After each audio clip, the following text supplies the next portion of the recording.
Transportation Matters, the CEO podcast of Daimler Trucks and Buses. Welcome to a new episode of Transportation Matters. Thank you so much for joining us today. My name is Martin Daum. I'm the CEO of Daimler Truck AG. In today's episode, we want to discuss Europe's road to sustainable transportation, because we are now entering a crucial stretch of this road. To make zero-emission transportation a success, Europe now needs to do a few things right. These things may not be easy, and they may even be unpopular, but they are still necessary. Europe will have to make transportation more expensive, and as a consequence, consumer goods might become slightly more expensive as well. I'm well aware that this is an inconvenient truth and a burden for many people, but this is a price we all need to pay for a better, more sustainable world. We will discuss all that today with Sigrid de Vries. She's the Director General of the European Automobile Manufacturers Association and knows Europe's transformation agenda inside out. Sigrid, welcome to our show. Glad to have you with us today. Hello, and thanks for having me. It's great to be here. Sigrid, I know in your earlier career you worked as a journalist.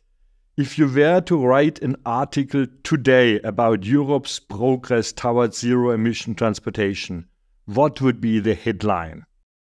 I would say that policy ambitions, vehicle targets, must now really be backed up by credible conditions for implementation. We've come a long way in Europe, and manufacturers like yourself are ready. All efforts must now focus on rolling out, delivering results in real time and in real life. And if you have to phrase that now into one headline? It's the implementation, stupid. Okay, good. Stop talking, start acting, or something like that. Exactly. Prior, you had a really wonderful career for such a format we would do today, because you were not only a journalist, you were on the trucking side of the industry as well. What comes to your mind if you drive these days on a highway and see a truck? That they, deliver the goods to our grocery stores or the parcels that we get on our doorsteps. I think it's often overlooked that transport and mobility is so important. It's really the lifeblood of our society and economies, and we really need to keep that in mind when also regulating this sector. Because if we regulate it so it comes to a standstill, our industry basically, our entire life or society would come to a standstill. Yeah, and we've seen that pretty recently with the COVID pandemic, where lots of what we took for granted came to a standstill. And I think then immediately people realized, oh yeah, transport, mobility is really important, and we need to keep that up and running cross-border and on a daily basis. So that was a bit of a wake-up call, perhaps, but it's also easily forgotten again. No, absolutely.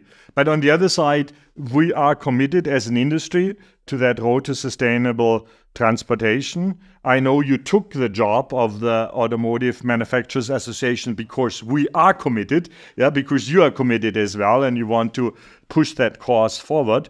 But now the big question is, what is necessary to act? When I had in previous speeches, I always said it has three elements. We need vehicles, we need cost parity, and we need infrastructure.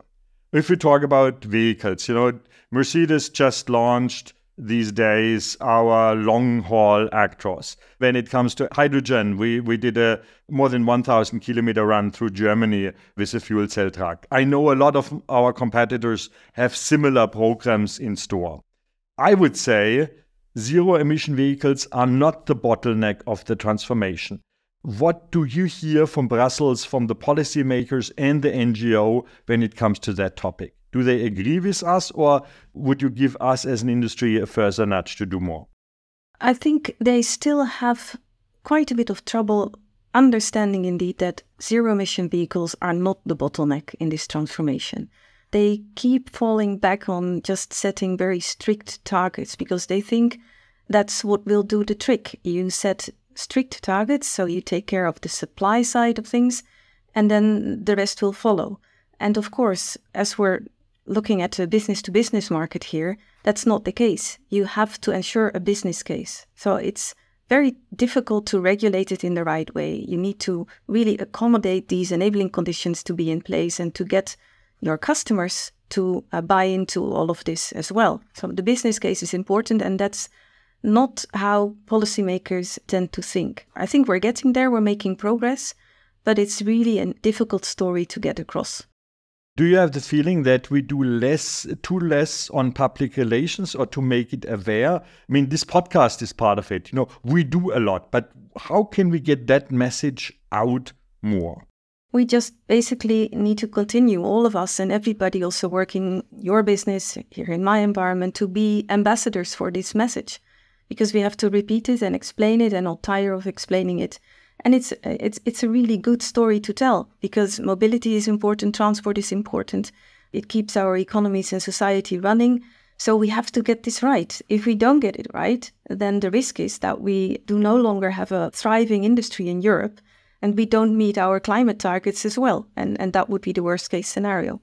I mean, we do a lot when it comes to the product side. We invest billions. We try to show that to the public. And we means always the entire trucking industry, not just Daimler Trucks, but certainly as a large player in this industry, we have our large share of that spending.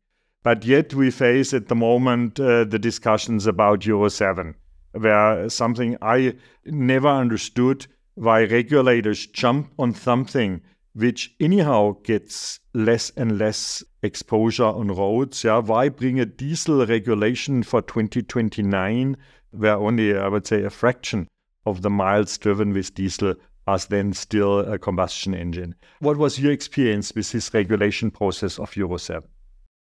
For policymakers, combating air pollution, that remains a crucial thing to do. It's what their voters care about. It's what they believe in themselves. And then their first response is, okay, let's regulate further. And I think what we need to tell them, and again, this is about telling that story, explaining it based on facts, but also giving examples, that they need to solve a problem with the right tool. And in this case, coming with the new Euro 7 regulation may not be the best tool to achieve that objective. Euro 7 is already the 7th round of emission reduction legislation. A quicker way to solve the issue of air pollution would be to really target getting older vehicles off the roads.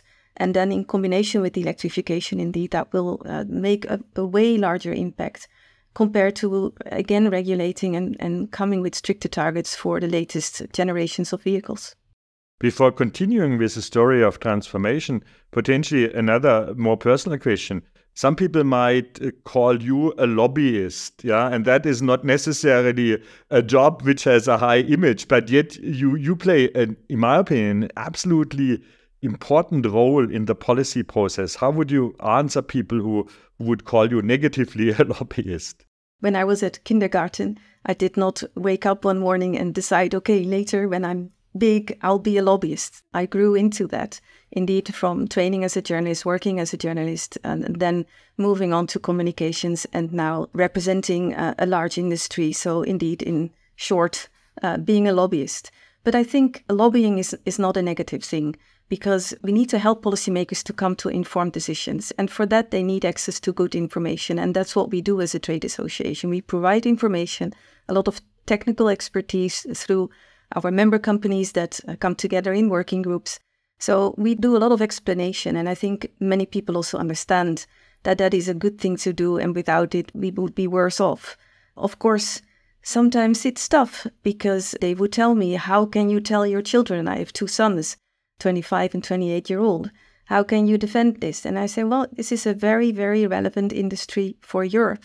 Lots of highly skilled, good paying jobs, lots of innovation and future ahead for everyone too. We need to compete. We need to earn our livings. You need to do that in a sensible way, in a sustainable way. And that's what we're working on. And that's also where I can make a little difference as head of a trade association. And I know, working together with you, that you're really working in both directions. You are as much explaining the political process and the political pressures to us in the industry as you explain the industry position to the politicians. So you are rather a mediator between the two than just a paid loudspeaker or so, much, much more. And I know how difficult it is sometimes to get highly diverse industry opinions under one common umbrella that is on the other side easy to tell someone else because it makes sense. So really, thank you for that. It's correct. It's about a dialogue. And to have a dialogue, you need to be in conversation and you need to facilitate mutual understanding. It can indeed, as you say, not be a loudspeaker. That would not work at all. We have to understand each other and then together come to a better result. When we would look at the both sides of policymaking on the one side and industry on the other side, and we go back to the transformation topic and have more sustainable vehicles on the road, what would you consider on the politics side the biggest lack of understanding, and what would you consider on the industry side the biggest lack of understanding? Where I have to put the most time or influence in it? On the policymaker side, I think it's really the fact that we need to manage a very complex transformation and transition. So you indeed need to make sure that you give the right triggers for vehicle technology, but that's by far not it. You need to work on the charging and refilling infrastructure. You need to make sure there's a business case for those that make use of transportation and that operate the trucks in this case. There we need to work on that. And unfortunately, although the Green Deal has that at its core, it tries to be holistic and it's a package trying to address many elements at the same time. But then you see in this legislative procedure that it's no longer synchronized, that, for example, the recharging and refilling infrastructure targets, they fall short of what is needed. Then reality starts to kick in and it becomes really, really difficult. On the industry side, I would say maybe it's as simple as understanding that policymakers are not engineers and they tick in a different way. So we need to help policymakers deliver to their voters. And I think industry is increasingly doing that. I know you are doing that and the other truck commercial vehicle members of ACEA too. And that's important because I think we're all walking in the same direction, which is decarbonization and environmental protection. And we need to walk that road together. But walking that road together means for me that ultimately it will become more expensive. There is a reason why human mankind has chosen, at least for heavy goods transportation, to go very early to diesel and stay there, because it's the most efficient way to transport, to store energy, and to transfer energy into motion of heavy loads. There is a possibility that is you tax CO2. We have the instrument in Germany, and I know France will follow, to have a CO2-based road toll, but that will make traffic more expensive. And I know that the transportation companies complain about that increase in toll. Any hope for a Europe-wide CO2-based toll system, or do you see any backlashes? You're very right. It will be more expensive to achieve decarbonization, and that may well mean that also transport and mobility will become more expensive. Transition to climate neutrality will not come for free, but the cost of inaction will likely even be higher. So I think, again, many people, if you ask them on an individual level, they do want to do something. And that is, I think, where we can find each other. Whether this can happen also at European level, I think it's difficult enough to agree at all national level and then indeed harmonize that a little bit. But those price signals are very important. So even if we decide, okay, we have to compensate those that cannot pay it or pay less for it, you can help them, I think, and that would be a matter of solidarity to do that and to, again, also to make life and economy work. But the price signals must be maintained because they are a crucial element in getting this transformation going. But here we're coming to one of, in my opinion, one of the crucial points in transformation. Everyone wants to fight against climate change. I haven't heard from very few people only that this makes no sense and just let it roll. Yeah, so everyone wants to do something, but nobody wants to change behavior and nobody wants to pay more. We all know who should do it, as long as it's not me, I sometimes say. Your impression to that? Well, indeed, as the saying goes, everybody wants to go to heaven, but nobody wants to die for it. And that's a little bit the situation we find ourselves in. So we have to make the case and also share the burden, more or less, if not equally, then at least fairly. So I think it's really good that European vehicle manufacturers really take the lead and they invest and they go for this innovation and they show how it can be done, and they're global leaders. They take that responsibility, and I think they can be proud of it and take credit for it.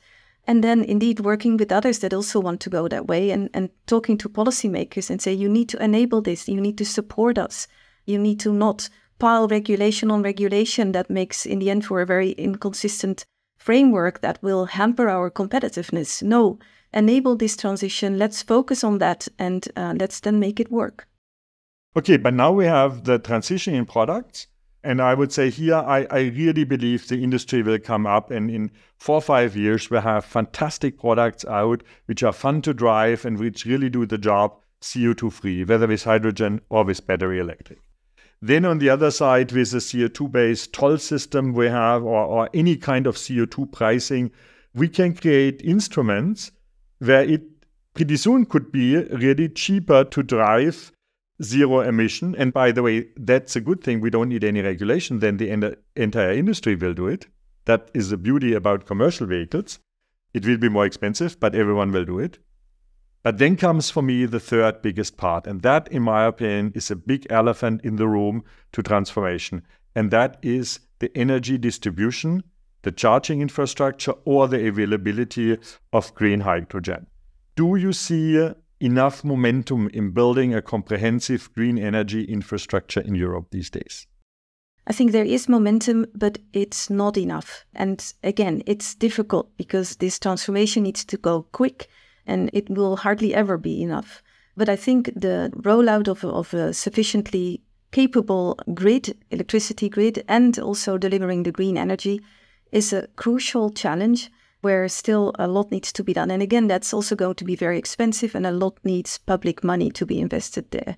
But indeed, as you say, it would not make much sense having these great products ready and on the market, but not the electricity to charge them with, or the grid to be ready. So I think that's a real challenge. And we have European elections next year, so a new European Commission starting, a new European Parliament starting, and I think their job will really be to focus on implementation and get this transformation now executed.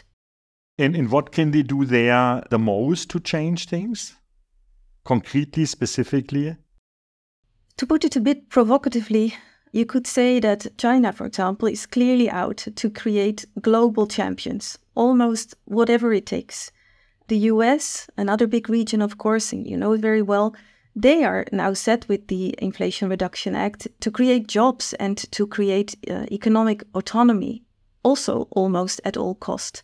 And the EU is still, it wants to be a leader on sustainability, but it's still very much about let's regulate our way to achieving that goal. And I think they need to change tack. They need to really make sure that there is this business case so that all players can indeed play along and play ball, be on the same playing field, that there is more of a level playing field, that the burden is distributed at least somewhat fairly, and even if the costs go up, that there is a level playing field also there. So I think they can take care of supply chain insecurities, they can make these massive investments in infrastructure that we need, they can look at the energy supply and also make sure that the energy and electricity remains affordable, because that's a big competitive factor, that there is market support, market take-up support, and look at the regulatory framework. Because the EU is so much about regulation, they really need to reconsider how it's structured and how it can support rather than hinder. But isn't that exactly the problem? When it comes to lofty goals, when it comes to emotional speeches that we want to save the world, Europe is definitely the world champion and the number one. When it comes to doing, you mentioned the two other big players, China and the US, they are really doing stuff. They don't talk so much, they do. For me, still, the unsolved problem is how can we change Europe and its economies going from talking to doing? That will remain, I think, a challenge because it's almost in the DNA of Europe and also in the setup of the European institutions and having to work with 27 member states. But indeed, they will have to do more next to talking. And I think it starts with slogans, perhaps. And the last European Commission under Ursula von der Leyen came out with the Green Deal. And she had a whole lot of inspirational and aspirational goals coming from those. And a lot of those have now been put into legislative targets. I would say let's now make time for an industry deal. So put industrial strategy firmly back on the agenda and also make sure that we stay in the race as Europe, that we can compete globally. Okay, that's still a lot of talking, and now the doing needs to be shaped, and we need to get to that as well. And we, as an industry, want it, and I know you, as one of our speakers, want it, and so it's rather for me the search, and our listeners as well, how can we push that in a positive way? For example, one thing I always realize is that it's like, here are the policymakers, here are the people, whoever that is, and here's the industry. And if policymakers has to protect the people, we are not the problem. Yeah, we are, by the way, part of the people. The people work for us. The people use our products. Without our products, the people would be in a pretty bad shape. How can we reunite that industry is solution, not a problem? We want to work for the common good as much as a policymaker. Yeah, indeed, we're all citizens and we're also voters, and policymakers also use cars and go to the supermarket and get their groceries. So indeed, we should not pretend that we're all different and don't have anything to do with each other.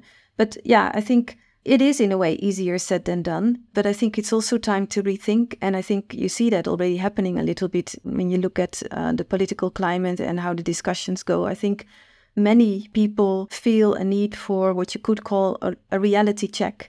And I think that's not to roll back on any ambition or to turn our backs on decarbonization and mitigating climate change and all of that, but doing it in a way where indeed people are not opposite to each other or in controversy, but working together. And on a personal level and in everybody's business or work, and then also in the way they vote. And I think we need to be optimistic about that, because in the end, I think the direction of travel is clear.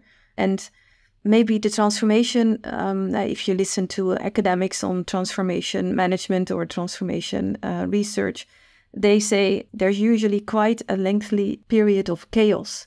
But at some point you find a new equilibrium and we can start managing it. And I really hope and trust, and we will work together in ASEA also on that we can now enter that period. But that is indeed, I mean, it's an interesting one. You need that phase of chaos to get the right solution brewing up or cooking or so. But isn't it chaos the biggest thing what people are afraid of? Because it's this uncertainty, and then always the fear of losing is bigger than the hope for a good solution. True. I think fear is a big factor. And I think people rightly have concerns about many things because they can't really oversee it and what will happen. There's a lot of talk today also, it's a real buzzword in my view, about leadership. But I think being a global industry, you are all leaders and you take your role there. The one part is easy for us to show leadership. That is when it comes to great products. Yeah, as I started, we just launched our first long-haul track that can go 500 kilometers with 40 tons, and it's really fantastic to drive. We have shown that if you have longer stretches or more unplannable road, we have a fuel cell truck that can do the job. So the industry is living up to that. We develop products. We make clear where we need infrastructure, but we are not energy producing companies. We are not energy distributing companies. But we can say it, and my constant speech, unfortunately already since 3 years, is the time is ticking. If 2030, and by regulation, that is a decisive date, then now it's only 7 years, or it's actually Christmas is around the corner. So it's only 6 years until 2030. And that is nothing for many processes. So for me, the sense of urgency, I think this must be a consistent message from you as well to every politician. Yeah, time is ticking fast. Absolutely, time is really ticking fast. And there is still a lot of reservation. And because, as you said, it's about fear, but also simply not knowing sometimes. I mean, I talk to people on a daily basis here and they ask me, an electric truck? Are you serious? I mean, that's the level of where we start the discussion often. So we really need to start still at that very ABC level. And I don't mean that at all disrespectfully. I think it's important that we can explain, yes, it may seem counterintuitive, but a truck can actually be electric. You do not need to continue using diesel. You will always still need diesel, and maybe that can be renewable diesel at some point because it needs to become fossil-free. But as you say, if you have to start the discussion at that level of information or understanding, and you only have 6 or 7 years to go, it tells us all how hard we have to work and how important, I think, and also for industry, it will be to maybe step up our efforts to really show what can be done. I mean, we don't have the charging and the refilling stations. We need to take people there and to show them how it works. Policymakers, but also indeed any other interested parties, city mayors, people that have a role and that also can disseminate the message again. Because we need to really work to level up the level of understanding. And then we have to do that on a European basis, yeah? I know a lot of populists play then that drumbeat. It's just Brussels bureaucrats who make our life difficult. Let's be in our little world and everything would be great. What would be your answer to those guys? That doesn't get us anywhere. Indeed, if we are campaigning on a notion of we don't want anybody telling how we should live our life, then we're not talking about the real issues. We need to say, okay, where do we want to go, which is zero emission or emission neutral or whatever it then is. The direction of travel is clear. And then say, okay, what can I do? What can you do? Where can we find each other? What's the pace? What's the timing? Who else should we involve? I hope that we, with policymakers, can find back to a discussion that is more like that. Because let's be fair, industry is indeed often faced with a lot of suspicion and caution. There have been times where there was more of a natural working together because it's often about very technical detail. Here in Brussels, the Commission churns out pieces of text that are law, text black and white on paper, but these little lines on paper, they mean a lot for industry because you need to engineer against them. So you need to really marry what's on paper, black and white, with industrial realities. And for that to happen in a good way and quick and efficient and effective, there needs to be better understanding and also confidence and trust. No, and I can really echo that. We need a European lawmaking, yeah, because you said it earlier, we compete against the US and China, both huge markets. And if I look on the truck side, the US NAFTA market is about 400,000 units. Yeah, the Chinese market is more than 1 million. Yeah, the European market is 350,000. If I break that down now in 20 individual markets, every single market with its own regulation would be an absolutely nightmare. It would be a nightmare. Even if some of the listeners might not like Europe, there is absolutely no alternative to it. I can only push that message down. Yeah, we need a European regulation. The automotive industry is really a textbook example of how the EU, so European unity, creation of the single market has really helped to get costs down and to drive innovation and to deliver wealth and prosperity. And we should not forget that side of the EU as well. It's really important and it will help us stay competitive compared to these other big blocks indeed, although the challenges are certainly there.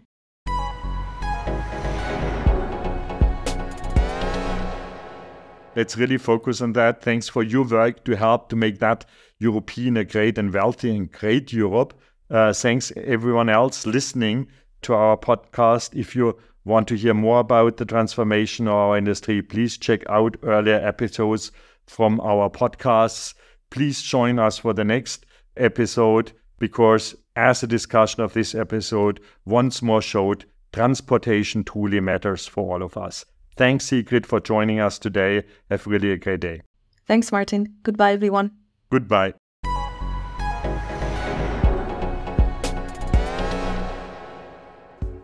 That was Transportation Matters, the CEO podcast of Daimler Trucks and Buses.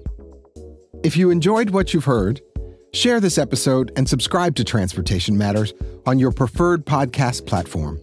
You can do this by tapping the follow or subscribe button right next to the podcast title.